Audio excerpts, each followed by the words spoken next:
Guys, and welcome to today's video.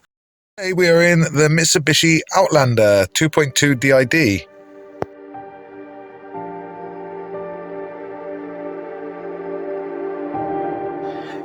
So today we're going to be doing the front discs and pads and also the rear pads on this one. So I thought I would bring you along to do you a little how-to video. So hopefully this will help some of you out.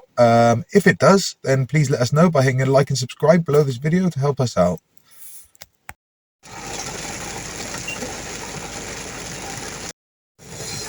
So as you can probably hear in the background, the rain has got too much today. I've been waiting for it to ease off for about 3 hours now. I'm starting to lose the light.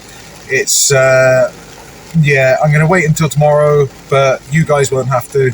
So hopefully you shall see me tomorrow and we shall be ready to rock and roll and change these brakes. Hi, so welcome to the next day. I've just picked the Outlander back up. Sorry, just concentrating on the traffic. But yeah, I've just picked the Outlander back up. I'm on my way back up to the drive now. We're going to get these brakes sorted because the weather is still threatening. There's a lot of black clouds on the horizon, but right above me is some blue sky and white cloud.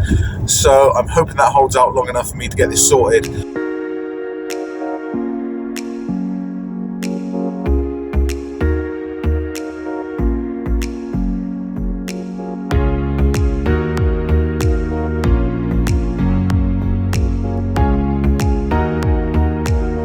I've got the wheels off. I'm going to try and go in here, screwdriver to push that back, push the pistons back a bit.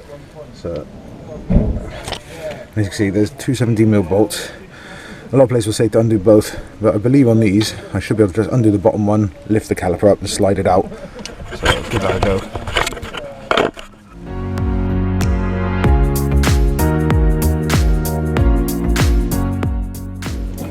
This is a good test to make sure the sliders are working and the caliper and nothing's seized. And as you can see, that's moving around levelly, so it's not.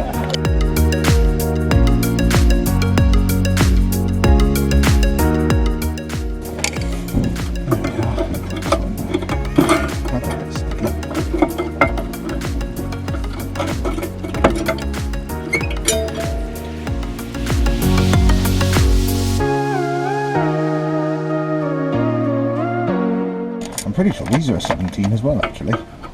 They are. So, because the next thing I'm going to be taking off is this carrier here, so I can get to the disc.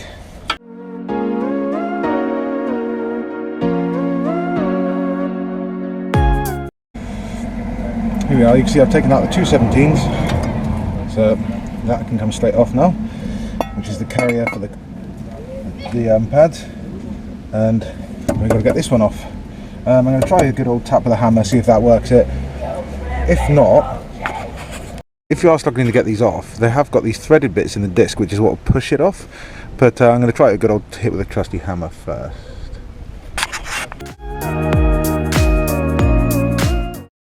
So if you're ever sort of a bit wondering a bit, what I always do is roll the discs along each other, just to make sure the diameter is about the same. And you can see they are on this one, which is great. The next thing is just to put them on the hub, just to make sure that the PCD for the studs are the same, which they are. That's fantastic. These ones, they just sit there, which is great. I'm going to clean up the caliper carrier with a bit of a wire brush and then put it all back together. Right, this unboxing is the bit I'm nervous about because I didn't actually order these pads, I just organised the discs. So, but, well, they look. Again, I do the same thing. I offer the pads up, the old pads up to the new ones.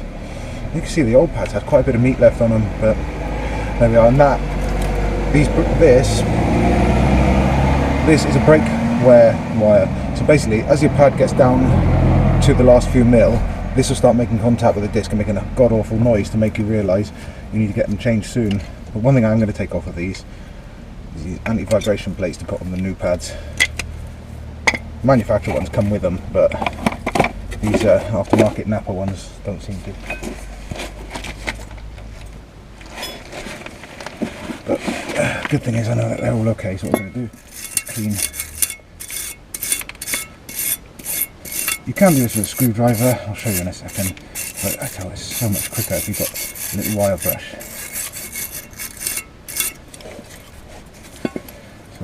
you can do is you can get a screwdriver in this, so you have to get it so get it as shiny as you can.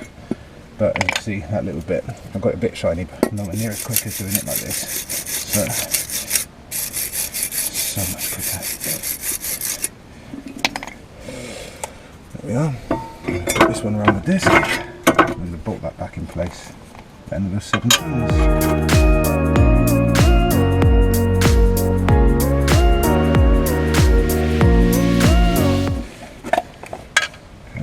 This one goes on that one. Put a bit of copper slip on the inside of this. One, it holds it in place, and two, again, if this starts moving around, it's less likely to squeak then. But also, and I know some people will say you're not supposed to use copper slip on brakes, but it's all I've got in my shed at the minute. Obviously, go get some real brake grease if you want to, but to be honest, I've been using it since I was an apprentice, and I never had any issues, if I'm honest. Like I say, I know it's some people say about it, but honestly I find that actually the copper grease stays on better than a lot of the brake grease does these days. It tends not to dry out as bad, I found as well. So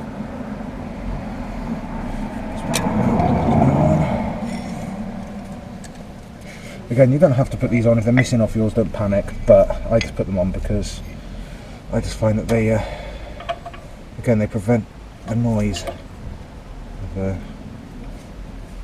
squeaky brakes. So, and make sure you definitely don't get any of this on the friction lining, that part there, because otherwise that could cause issues.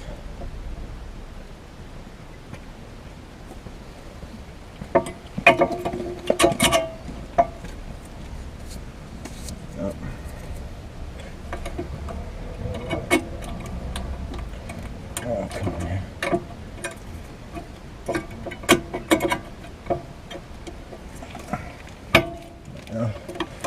Let's check and make sure the pads are nice and free, which they are. A lot freer than they were before. So, there we go. Now, this one, when you've done it like I have, make sure you don't twist the brake flexi. This one, make sure it's not twisted when you put it back on, otherwise that can cause issues.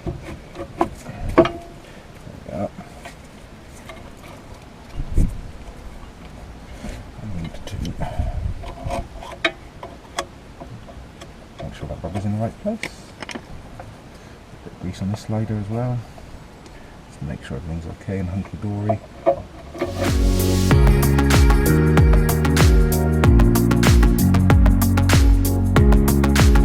Fantastic.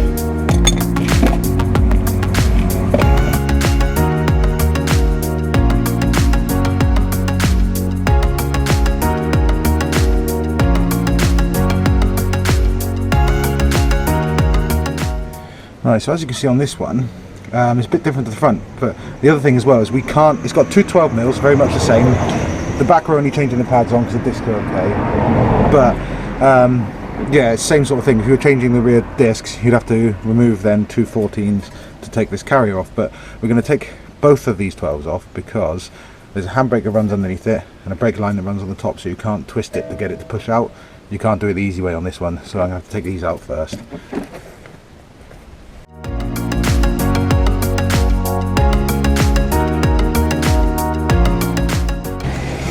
What I'm going to be using this time to make my life a bit easier, I'm going to use a 14mm spanner, and I've also got a set of ratchet spanners, so I'm going to use a 14mm standard spanner just to crack these off, and then I'm going to use my 14mm ratchet spanner then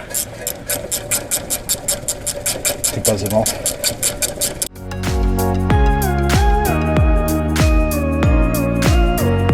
I think if I try it that way, you can't really push that back in, and it's not because it's seized, it is because it needs to wind back with a special tool. Right, so I'll just prise this one off gently.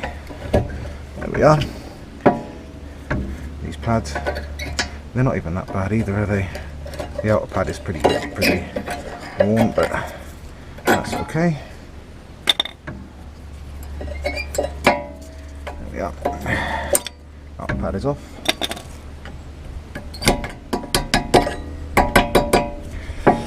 Right, Be a silly thing to put into my video, but as you can see, the rear pads are a lot smaller than the fronts, which is exactly the same as most cars. But the main reason I was here is, as you can see, this has got 2 friction plates on it, and I'm guessing if they've got the same sort of cheap make rear pads as they had as a front, there's probably going to have none, so I'm going to take these off.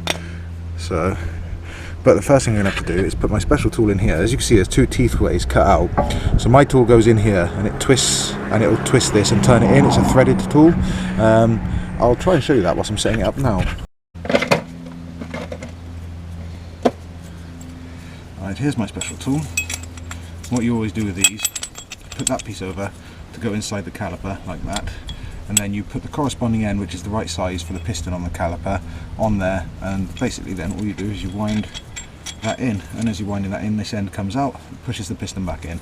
So, and one thing always is good, I'll show you in a second.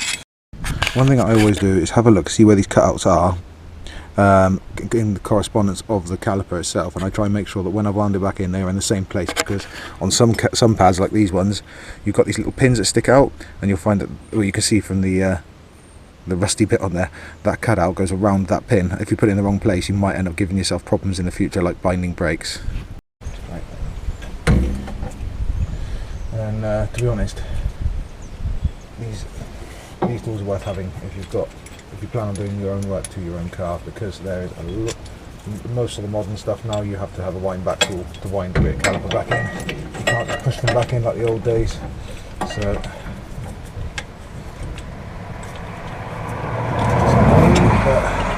these tools, I picked mine up from eBay. I think I picked mine up for about 20-30 quid. So it was like 25-30 quid. It's worth every penny. But yeah, basically, where the suss in on the piston, you wind that out until it's reasonably tight. And then you just start winding this one.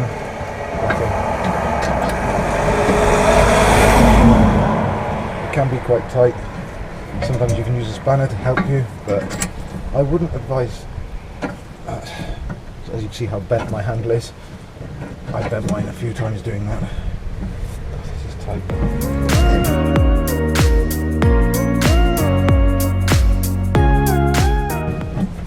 And basically this will let you know when it's winding all the way, because it'll go hard. When it does, you know you can't go no further. So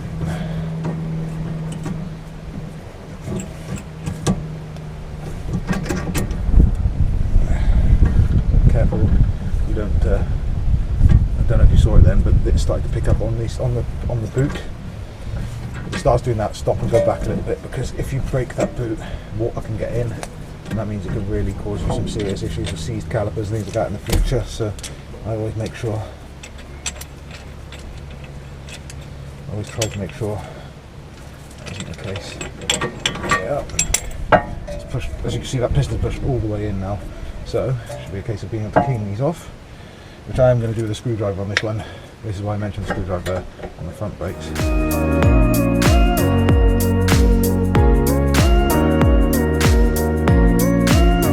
The new pads, turns out the new pads have actually got an anti-friction plate on them, so I don't need to change them out of the old ones, which I'm quite pleased about, if I'm honest.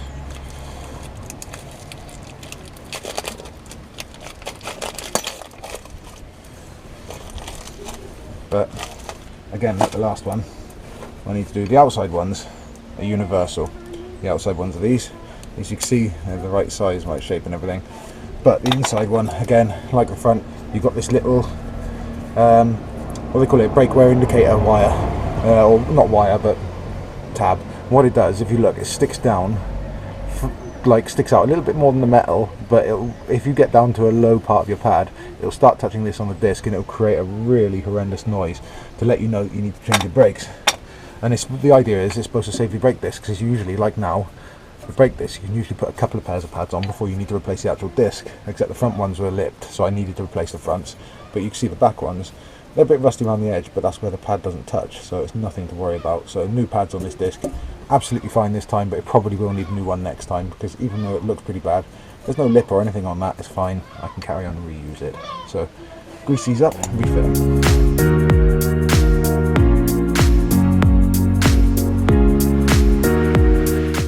Right, and that is the new pads in the rear. Now all I need to do is pump the brake pedal. Don't pull the handbrake until you've pumped the brake pedal, otherwise the handbrake will come up through your ears and everything like that. And also, as you've seen, because we're on a very slight incline, what I've done is I've chocked the front wheel, left the car in gear, and then let the handbrake off. Yeah, you can't do rear brakes with handbrake on, so what you're going to need to do is turn the handbrake off before you jack it up. But what I've done in this one is, because it's front wheel drive and then selectable 4, when it needs 4 wheel drive, it'll kick the 4 in. But what I've done is I left it in gear. As you can see, I've put a concrete wheel chock under there, or part of a brake that I use. The wheel chock is perfectly triangular for this car, and yeah, I've put them in, and I also made sure before I started jacking it, it wasn't going to go anywhere. But there's also, I've actually got 2 plastic chocks on the wheels the other side as well.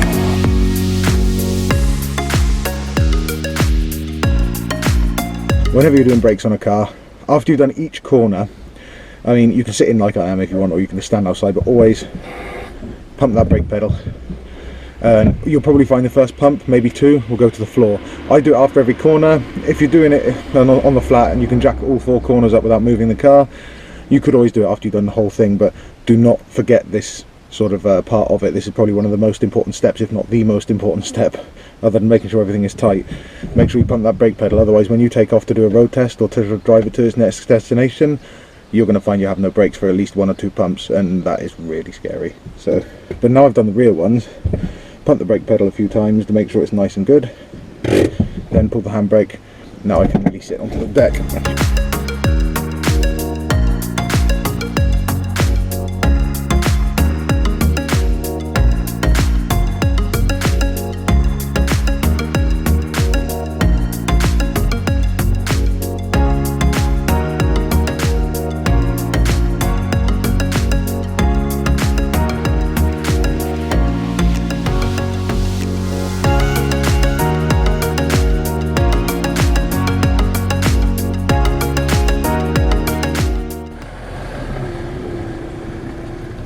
As you can see, I just doused all that with water just because I had a bit of brake fluid spillage.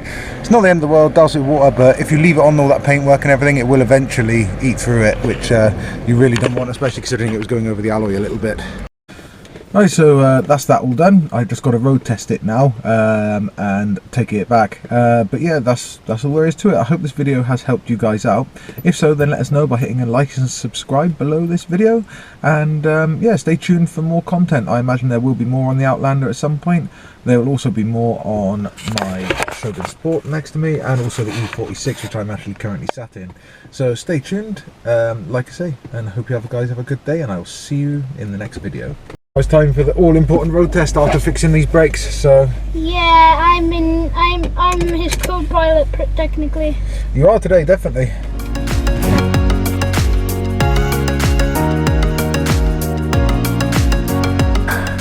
There we are. You can see the pads have taken off all of the paint off that part, which is perfect, and you can see it's wearing quite nicely all the way around. So you're not getting one part of the pad touching more than the other. On the back it's going to be harder to see because they are old discs, new pads, but that all looks good. Take a while for them to bed in properly, but that will do.